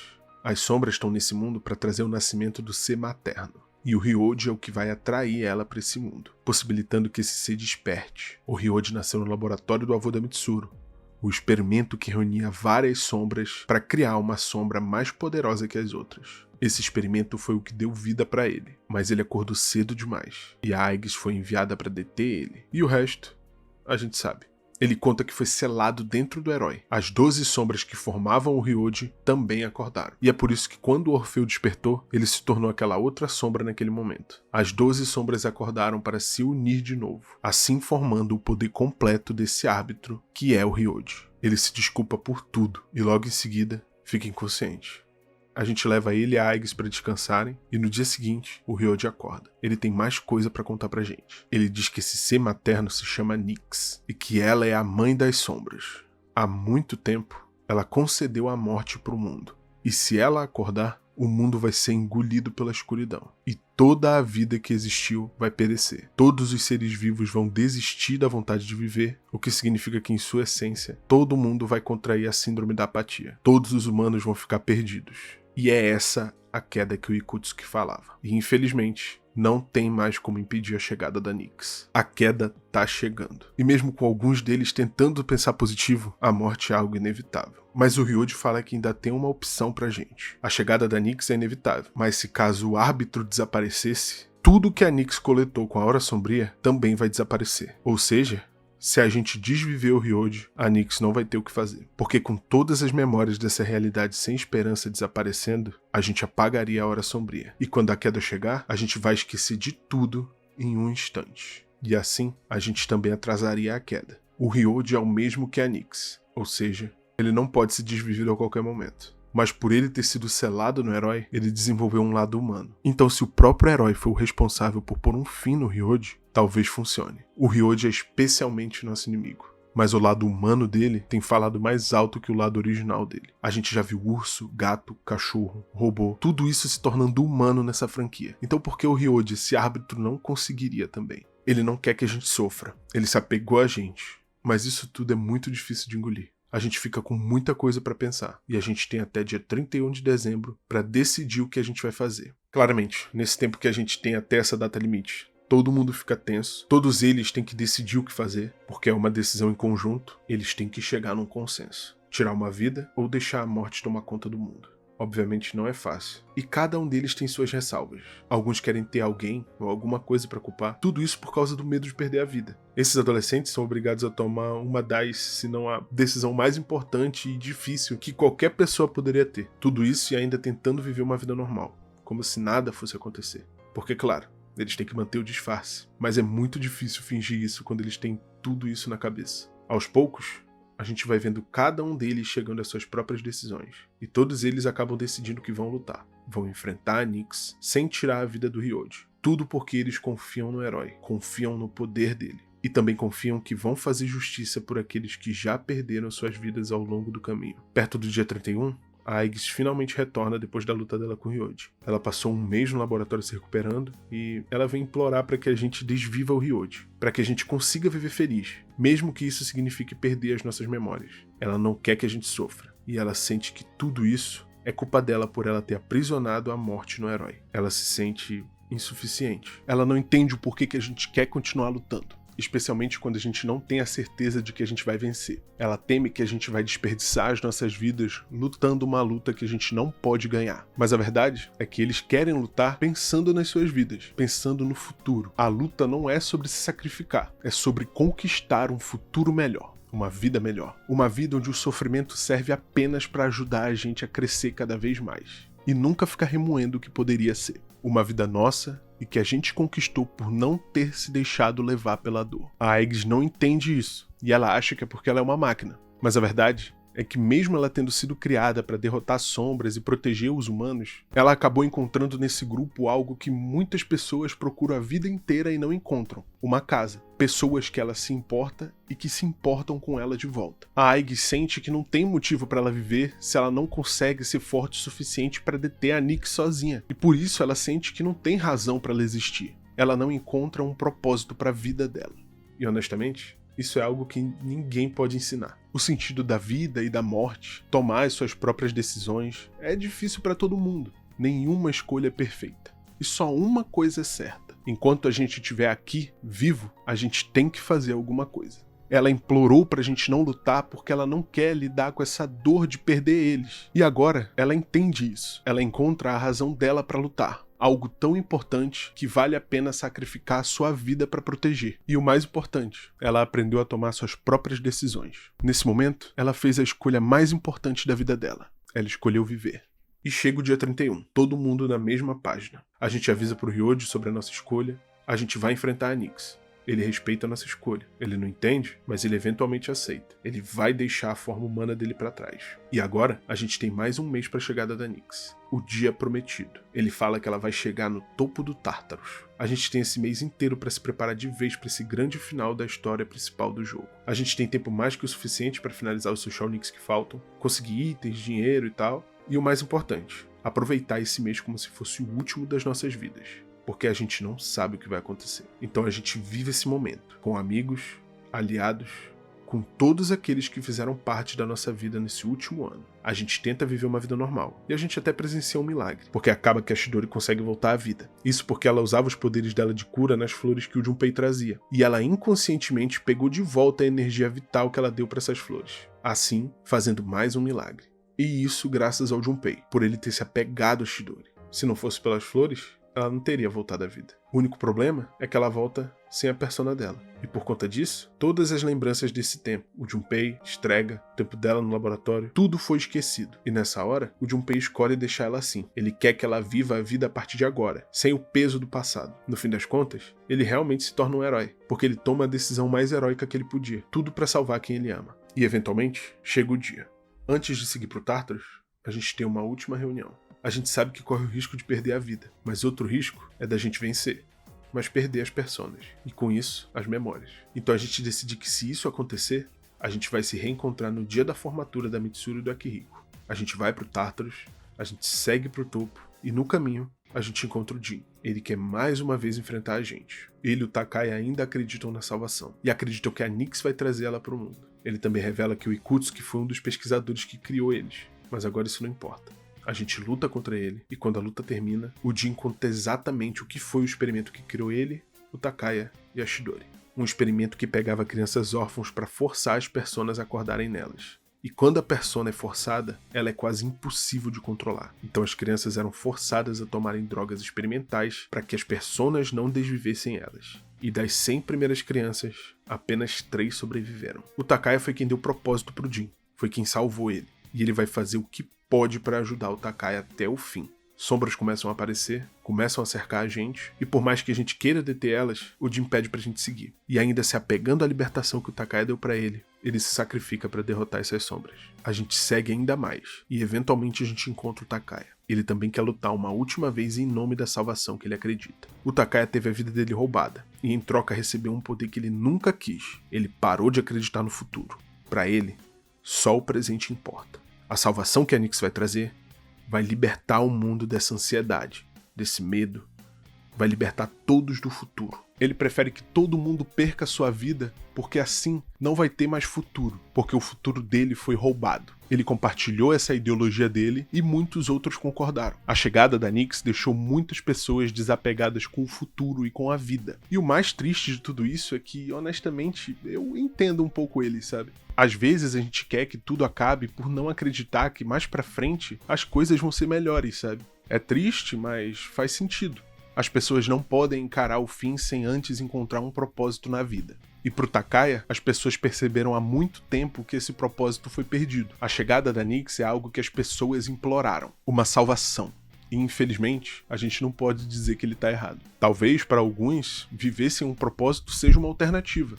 Mas honestamente, viver com um propósito é a melhor coisa que a gente pode fazer. Ter alguém que se importe com a gente e se importar com alguém de volta é a melhor coisa que a gente pode fazer como humanos, sabe? Isso é o que faz a gente querer continuar. E talvez isso seja o que significa viver. Mas o Takaya não enxerga as coisas assim. Ele quer fazer sentido pra tudo que ele passou. E ele tá disposto a continuar lutando pra isso. A gente derrota ele, mas ele continua acreditando na salvação da Nyx. Ele continua acreditando que a Nyx é um ser benevolente. E ele vai continuar vivendo pra ver isso. Ou pra ser provado o contrário. A gente ascende até o topo do Tartarus. A Nyx começa a se formar.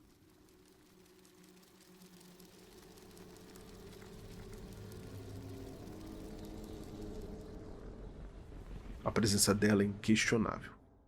Todos ficam parados, sem saber o que fazer, e de repente, ela chega. Aquilo que todas as pessoas temem. Aquilo que elas mais tentam fugir. É isso que é a Nyx. É isso que o Ryuji se tornou. Todos eles ainda se mantêm fortes. Todos eles em paz com a escolha que fizeram. E então, a luta começa. E nela, a gente tem que enfrentar de uma a uma as arcanas que a gente reuniu. E eventualmente, a Nyx se levanta. Ela admira a força de vontade que a gente tem. Sabendo do nosso destino, e mesmo assim ainda lutando até o fim. Se mais pessoas fossem assim, talvez a queda pudesse ser evitada. Mas infelizmente, é tarde demais. A Nyx toma uma nova forma. E ela começa a descer até a gente. E em breve, ela vai se chocar com a Terra. As pessoas começam a acordar durante a Hora Sombria. Todo mundo vai ter que presenciar o fim. Alguns começam a comemorar que o fim está chegando. E esses que aceitam isso, começam a se tornar sombras. O Takaya se levanta, ele presencia a chegada e começa a comemorar, até que a Nyx ataca. Ela começa a esmagar a gente. E mesmo assim, a gente se nega a aceitar ela. A Nyx não entende o porquê a gente tenta se levantar. Ela pede pra gente desistir de uma vez por todas. E a gente claramente não vai. A gente chegou até aqui e a gente vai fazer o que for possível para impedir que ela tome conta de tudo. A gente começa a perder consciência. E de repente, a gente acorda no Velvet Room. A gente ainda tá vivo. E o Igor pede pra gente se lembrar do que ele tinha dito antes. A nossa força vem daqueles que a gente criou um laço. Um laço tão forte que deu pra gente poder. A gente começa a ouvir eles.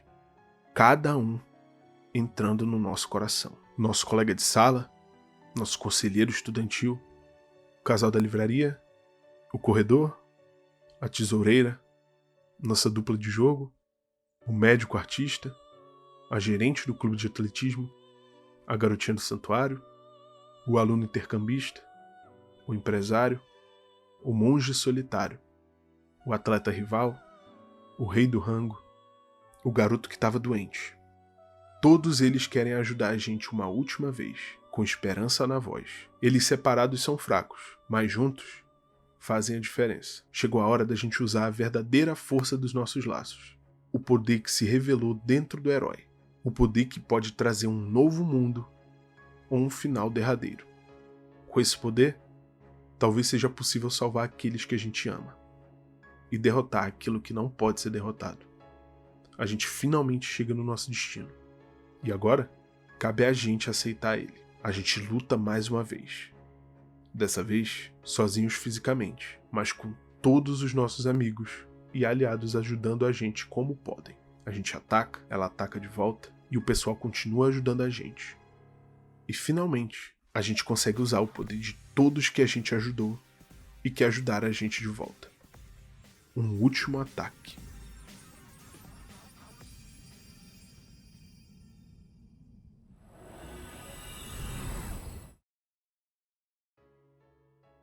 Todos eles acordam num lugar vazio, um sinal de que a Nyx foi derrotada, mas a um custo. Eles se negam a acreditar que o herói perdeu a vida na luta, mas a gente ainda consegue falar com eles. Agora, a paz vai voltar para esse universo. e também pro herói. A gente encontra a resposta para a maior dúvida da vida. E, infelizmente, só foi um pouco antes do que vai ser para eles. O herói cumpriu a missão dele nesse mundo. E agora, finalmente pode descansar. A Hora Sombria vai desaparecer em breve. E com isso, eles vão ser libertados do domínio dela. E o legado da vida vai continuar. Eles retornam para a entrada do Tártaro. E ele começa a sumir. E quando ele some por completo, o herói retorna. Todo mundo começa a se emocionar. Eles achavam que tinham perdido mais um amigo. Mas por agora, todos eles estão bem. E a vida continua. Alguns meses se passam. E chega o dia antes da formatura da Mitsuru e do Akihiko. E de repente, é como se nada tivesse acontecido. Quando a Hora Sombria acabou, todos eles esqueceram tudo aquilo que a gente passou. E é como se a vida tivesse sido normal para todos eles. Ou quase todos. A Aigis ainda se lembra. E nesse momento, a gente passeia pela escola, pela cidade, vendo como todos aqueles que a gente conheceu ao longo do ano estão. No dia seguinte, a Aigis conta pro herói que ela se lembra de tudo e que tá com medo. E ela pede pra gente se encontrar no terraço da escola, como a gente tinha prometido antes da batalha final. A formatura começa e o resto do pessoal tá todo lá, ainda sem lembrança nenhuma. Até que chega o discurso da Mitsuru. E de repente, de um a um eles começam a lembrar. Eles lembram de onde a gente prometeu se reencontrar. Esse tempo todo, a gente lutou pra conseguir viver. E talvez viver signifique seguir seu coração, lutar pelo que você consegue mudar e aceitar o que não consegue. Todas as vidas se apagam um dia. Isso é a verdade para todos. E assim que você aceita, você acaba percebendo uma coisa. Você descobre o que realmente importa e o que dá sentido à vida.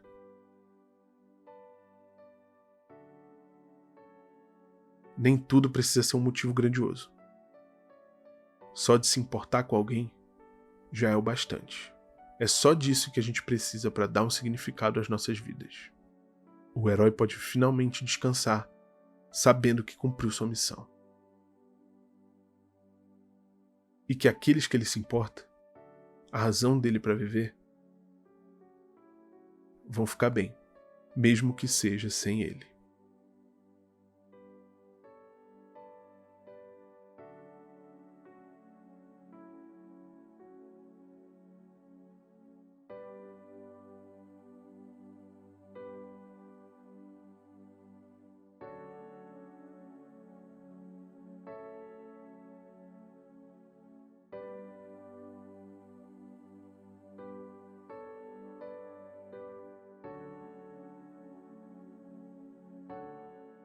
E é aqui que o epílogo da história começa. Depois de um mês da partida do herói, o resto do pessoal não tá lidando muito bem com tudo. Eles achavam que o pior já tinha passado. Eles perderam muitas pessoas ao longo do ano e eles não esperavam que fossem perder o herói. Aquele que foi pra esse lugar sem pretensão alguma. E que mesmo assim impactou e mudou a vida de todos eles. É realmente algo difícil de engolir. Todos vão seguir seus próprios caminhos. Todos vão sair do dormitório e vão seguir suas vidas. Mesmo que eles estejam mal com tudo isso, a vida segue independente. Mas a Aigis é quem tá se sentindo pior. Ela desenvolveu esse lado extremamente humano e acabou perdendo alguém que ela amava. E obviamente, as coisas começam a ficar estranhas. A Fuka avisa que tem alguma coisa atacando o dormitório. E quando a gente chega lá, uma nova androide apareceu. Ela se chama Metis. Ela ataca o pessoal, dizendo que eles são perigosos, que eles são uma ameaça pra Aigis, e diz que a missão dela é proteger a Aigis. A gente começa a lutar com ela, dessa vez controlando a Aigis, e quando a gente derrota a Metis, ela ativa um modo de combate novo. Ela fica mais forte que a Aigis, e ela ataca o pessoal mais uma vez. A Aigis fica paralisada, a Metis vai eliminar o Ken, até que de repente...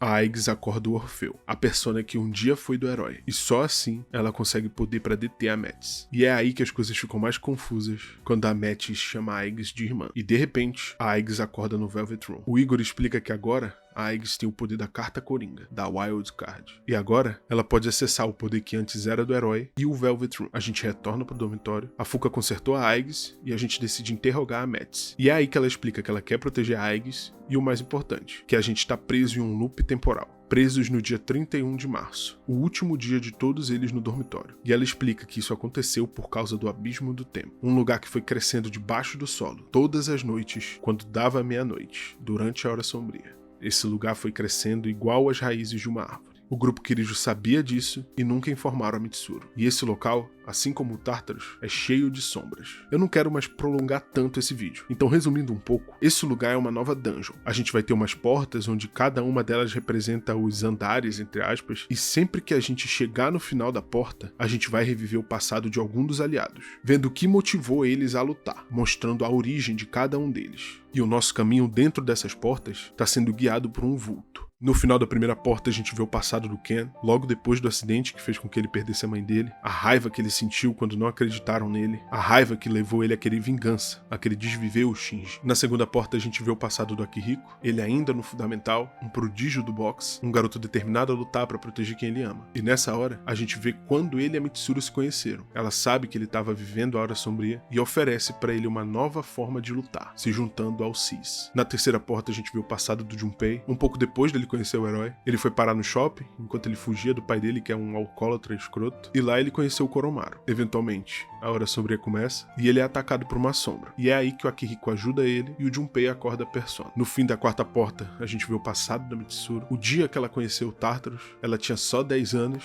o pai dela levou ela e uns seguranças pra ver o lugar, e um desses seguranças acabou se transformando numa sombra. Ele começa a atacar, e nessa hora, ela desperta a persona dela pra proteger o pai dela. A quinta e penúltima porta tem o passado da Yukari, ela que tá sendo assombrada pelo luto, por não ter conseguido se despedir do herói. A gente vê quando ela se matriculou no colégio Gekkoukan, ela recebendo a carta do pai dela, a carta onde ele pede pra ela ser feliz. E a última porta mostra pra gente não o passado, mas sim um sonho que a Aigis tem tido todas as noites desde que o herói se foi. Ela perseguindo ele, mas nunca alcançando. Ela teme esse lado humano dela. Ela não quer mais ter essa humanidade. Ela não quer ter que lidar com a perda. Acontece que tudo isso que está acontecendo é o resultado do luto coletivo de todos os personagens. Eles descobrem que o vulto era a manifestação desse luto deles. Uma manifestação que tomou a forma do herói. A gente luta contra ele. E quando a gente derrota, a chave para sair desse loop temporal e do dormitório toma forma. E cada um deles tem sua própria opinião sobre o que fazer com isso, porque essa chave abre possibilidades. Eles podem mudar o passado, eles têm uma chance de impedir que o herói se sacrifique, mas isso significa que o sacrifício dele foi em vão. Mas eles também podem descobrir a verdadeira razão do sacrifício dele, a resposta. Eles começam a discutir, alguns com opiniões parecidas, e isso faz com que eles se dividam. A Yukari e a Mitsuru querem mudar o passado. A Yukari foi claramente uma das mais afetadas. Ela tá completamente devastada com o que aconteceu. Ela tem ciúmes da Aigis porque ela pôde ouvir as últimas palavras do herói, ela pôde se despedir, e no final ainda herdou o poder dele, sabe? E isso mexe muito com a Yukari. E ela vê essa oportunidade de conseguir mudar o passado e ela quer abraçar isso. E a Mitsuru não necessariamente concorda com ela. Ela quer compensar pela gentileza que a Yukari teve com ela quando o pai da Mitsuru faleceu. E ela não quer que a Yukari se sinta ainda mais sozinha. O Ken e o Akihiko acreditam que o sacrifício do herói não deve ser desrespeitado. Eles acreditam que ele se foi por conta de ter usado todo o poder dele pra proteger todo mundo. E eles não querem mudar isso. O Junpei meio que tem sido a bússola moral do grupo nesse momento. Ele tenta acalmar todo mundo, ele quer resolver as coisas sem briga, especialmente porque se eles voltarem no tempo eles vão ter que enfrentar a Nyx de novo, mas as coisas não conseguem ser resolvidas na conversa nesse momento.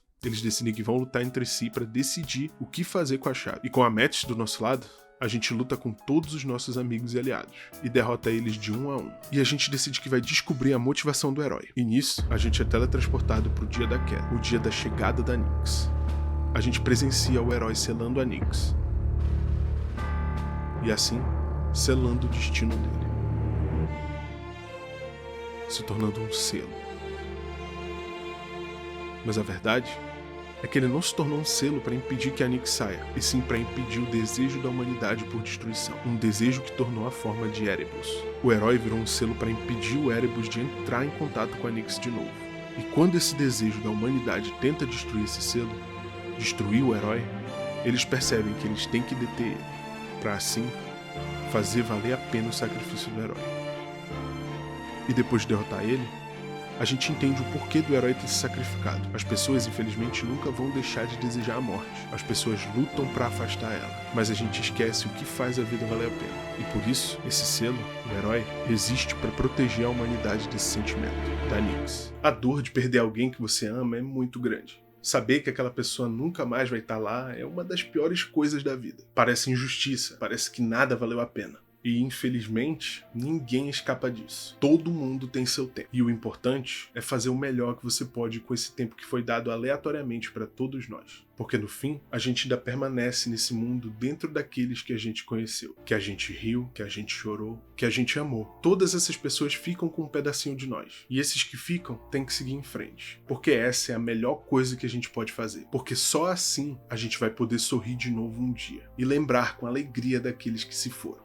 A gente retorna pro dormitório, agora com todos na mesma página, todos sabendo o que torna as suas vidas valiosas. A Aigis usa a chave para libertar a gente desse loop temporal, voltando pro presente. Todos eles acordam no Velvet Room. Nessa hora, a Metis explica o que realmente ela é. Ela é o lado que a Aigis desejou esquecer, e ela tomou essa forma para ajudar a Aigis a lidar com a perda. E o mais importante, para superar ela. E isso é a maior prova de que a Aigis está viva. Ela realmente encontrou a razão dela para viver. Finalmente o dia passa, e depois de um leve susto, a Aigis acorda, grata por ter esses amigos maravilhosos e por finalmente poder viver. Agora, ela sabe que não precisa mais proteger o herói, e sim viver a vida que ele deu para ela. E todos aceitam a perda. Chega a hora de se despedir do dormitório.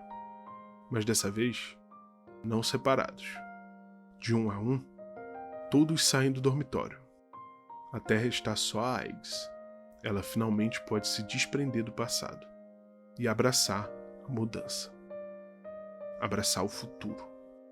Abraçar esses amigos que fizeram parte da jornada dela para a humanidade. Uma jornada que foi concluída com a ajuda daquele que ela amava e que acreditou que ela poderia viver.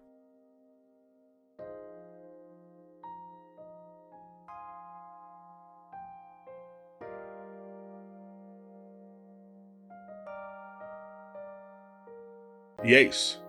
Isso é tudo que eu tenho pra falar sobre Persona 3 Reload.